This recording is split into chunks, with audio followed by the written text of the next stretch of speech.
பொய்யத்தோடி சொன்னாங்கன்னா, ராஜா காது கண்ட காது ராஜா காது கண்ட காதுன்னு சொல்லிட்டு விதை போட்டு தண்ணி ஊற்றிட்டு வந்துட்டாங்களாம். கொஞ்ச நாள் கழிச்சு அந்த விதை பெரிய மரமா வளர்ந்ததுக்கு அப்புறம் அந்த பக்கமா ஒரு கொட்டுட்டையாச்சவர் நடந்து வந்துகிட்டு இருந்தாராம். அந்த மரத்தை வெட்டி கொட்டுட்டையாச்சார். ராஜா சொன்னாராம், ஊரெல்லாம் கொட்டடிச்சு ஊரெல்லாம் உருவ கூட்டுங்க அப்படின்னு சொன்னாங்களாம். போய் கொட்டடிக்கும் போது கேட்டுச்சான், கொட்டு டபுள் டபுள்னு தானே கேட்கணும்.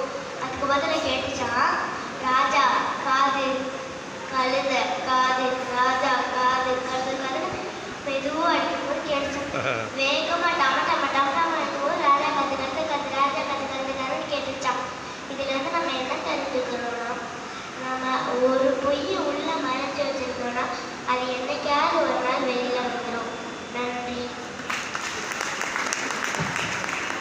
தலைமை ஏற்றிருக்கக்கூடிய தலைமை ஆசிரியர் அவர்கள் பரிசனை வழங்கி சிறப்பிக்கிறார்கள். தொடர்ந்து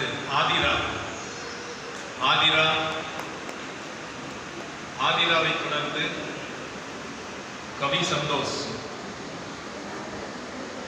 சந்தோஷ் தயாராக